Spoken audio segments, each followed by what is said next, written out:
The kids continue to watch the fear creature march around the bottle. It crawls over the sobbing creature made of Kinsey's sorrow, jabbing its small knife into the air. It knows how Kinsey really feels, about how ugly she thinks she is, her insecurities about other parts of her body, how she thinks everyone at school laughs at her behind her back, and how Jackie's ashamed of her. It even brings up her fear of brain cancer. Tyler sets the bottle down on a desk right next to the framed photo of Duncan and Kinsey. The fear creature points its knife at Duncan and hisses, "When the thing in the well returns, there will be no one to help you. You might as well be alone in this house. Your mom is a disgusting drunk, and Duncan is gone.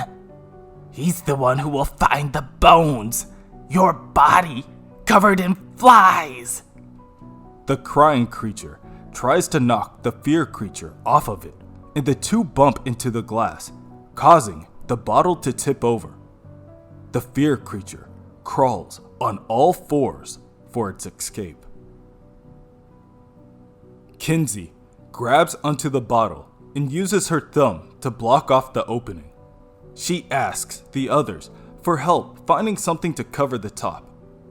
The creature hears this and starts furiously stabbing its knife into Kinsey's thumb, telling her that now she is going to die from gangrene. But it doesn't really faze her. Meanwhile, Zack examines the photo of Duncan and Kinsey. The two are planting flowers in the garden of a small white house with a red roof. Zack asks them, "Nice place. This where your Uncle Dunk was going when he pulled out the other day?" "Yeah," Tyler tells him. "He runs an art program in Provincetown." "He doesn't have a girl in his life?" Nope. He's just, your basic, permanent, single guy." Kinsey finds a candle wick and uses that to cork the bottle. Then, she plops on the bed next to Bodhi. "How do you feel?" he asks. Kinsey gives him a soft smile before responding, "Like anything could happen, and that would be all right. Good, bad, whatever." She holds the bottle up to examine the creatures once again and tells Tyler and Zack that they should get rid of their fears and tears as well. Think about it. You've got one of them in your head all the time, telling you lies and stabbing your best self. You've got the other, drowning your thoughts in unhappiness. In Provincetown, Duncan pulls off the cover and tries to get out of bed. "Where's my cell phone? I have to call Tyler." Drops of blood are still dripping down from the open wound on his forehead. Brian has to ask, "Why?" "He brought a new friend home the other day, and I don't trust this guy." "And you just realized that this instant? I'm starting to worry you took a harder shot to the head than I thought." "This is important." "Why?" I think his friend might be, this kid who died 20 years ago. Like a ghost." "Oh, well, that's perfectly reasonable," Brian sighs. He closes the bedroom window. Then, he walks to the bathroom cabinet to grab some aspirin. This gives Duncan enough time to reflect on what he just said. "Okay, you're right," he admits. I may need to lay back down. Christ, the room's still moving. Brian would agree. He offers to give Duncan 4 aspirin, 2 for his headache, and 2 for all the crazy talk. But before Brian can even hand over the pills, Duncan is fast asleep. Brian grabs a beer and returns to the front room to watch TV. Outside the house, the women from the bar continue to stalk their prey. The woman in red, Jean, lights up a cigarette before revealing why she is so angry. It's the damn out-of-towners. They keep moving into these houses that used to be the locals. The people born in Provincetown can't afford to live there anymore. Just look at Jean. Do you think she would live in a trailer down on Harwick Way if she had a choice? The answer is no. Jean thinks aloud that what she ought to do is burn the entire house down with both Brian and his little boyfriend in it. Back at Key House, it's 1:35 a.m. Tyler Locke is passed out in his bed. Zack, however, is wide awake. He has patiently waited for Tyler to fall asleep. He cracks open the door and tiptoes down the hallway to Kinsey's room. She, too, is fast asleep. Even the 2 creatures in the glass bottle seem to have grown tired. Upon closer inspection, leaning on the bottle, is the head key. The small piece of metal glimmers from the hallway light. Zack closes the door behind him, walks over, and grabs the head key. He then pulls out the anywhere key and examines the 2. He smirks, looks back at Kinsey, and enters the anywhere key into the bedroom door. Static is produced around the door frame as he swings it back open. Now, it reveals a portal back to the weapons locker he saw on the news. The same one he plucked the pistol from that he used to kill Mr. Ridgway. The same one he's going to use again. This time, Zack picks up a small automatic weapon and loads it. It's better to be safe than sorry. Now, satisfied with his weapon of choice, Zack uses the anywhere key to transport him to Duncan's home in Provincetown. He finds Duncan unconscious in his bed and bleeding from his head. But it doesn't really concern Zack at all. Instead, Zack takes out the head key from his pocket and waits for the keyhole to appear in the back of Duncan's neck. When it does, Zack enters it and watches as the top of Duncan's skull disappears. Duncan opens his eyes and, in reaction, sits up in the bed when he sees Zack standing above him with a gun in his hand.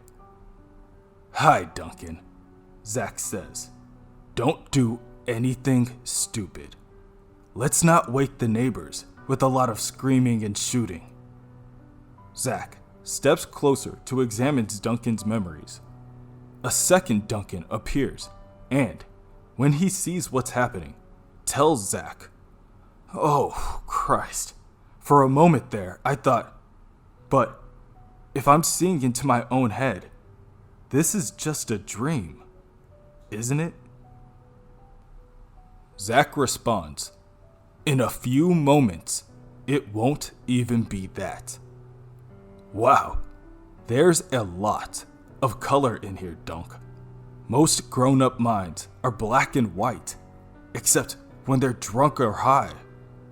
Which are you? Duncan tells him, neither. Zack shrugs it off and explains that his plan is to get rid of Duncan's memory of Lucas Caravaggio. As long as Duncan has that memory, it's just going to cause trouble. And I don't want to kill you just yet. What if there's something in there I can use later? Zack reaches into Duncan's open skull and pulls out 2 miniature versions of himself.